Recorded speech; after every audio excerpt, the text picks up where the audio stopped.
جامع العلوم النقلية والفنون العقلية، صاحب الفهم الباهر ورشد الزاهر، صدر الأفاضل وفخر الأماكن، شمس فلك الشريعة البيضاء وبدر سماء الطريقة الغراء، قدوة العارفين وزبدة المحدثين، أستاذنا ومولانا محمد فريد الدين القاسمي، زاد الله تعالى في علمه وعمره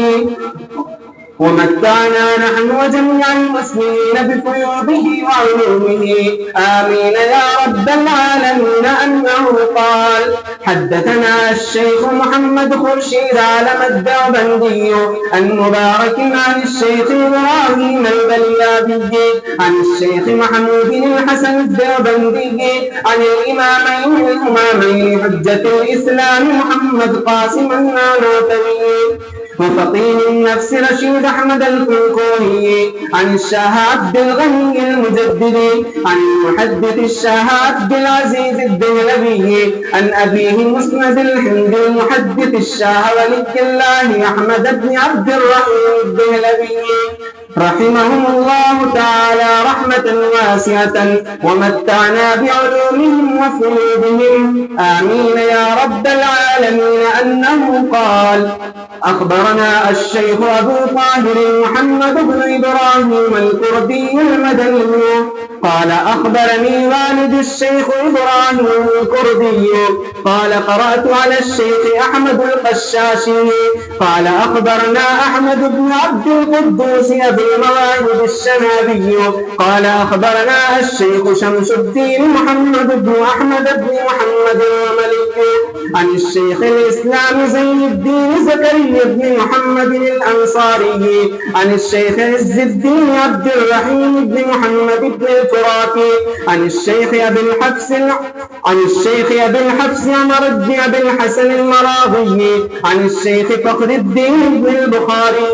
عن الشيخ أبي المكارم أحمد بن محمد اللباني عن الشيخ أبي علي بن حسين بن أحمد الحدادي عن القاضي أبي نبر أحمد بن حسين الكساري عن الحافظ أبي بكر أحمد بن محمد بن إسحاق الدينوري المعروف بابن السني، وهو عن مؤلف الكتاب العالي الرباني الحافظ الحجة السمداني أبي عبد الرحمن أحمد بن شعيب بن علي النسي رحمهم الله تعالى رحمة واسعة ومتعنا بعلومهم وفيوضهم، آمين يا رب العالمين. أنه قال: الشركة بغير مال. وبه قال: أخبرني عمرو بن علي قال: حدثني يحيى عن سفيان قال: حدثني أبو إسحاق عن أبي عبيدة عن عبد الله قال: اشترطت أنا وعمار وسعد يوم بدر فجاء سعد بأسيرين ولم أجئ أنا وعمار بشيء. وبه قال: أخبرنا نوح بن حبيب قال: أخبرنا عبد الرزاق قال: أخبرنا معمر عن الزهري عن سالم عن أبيه أن النبي صلى الله عليه وسلم قال: من أعتق شركا له في عبد أتم ما بقي في ماله إن كان له مال يبلغ ثمن العبد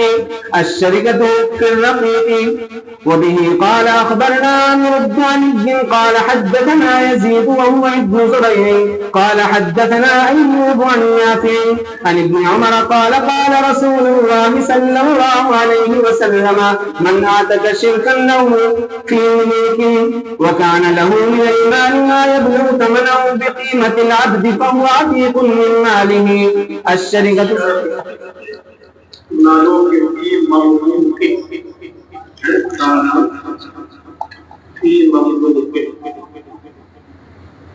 بسم الله الرحمن الرحيم.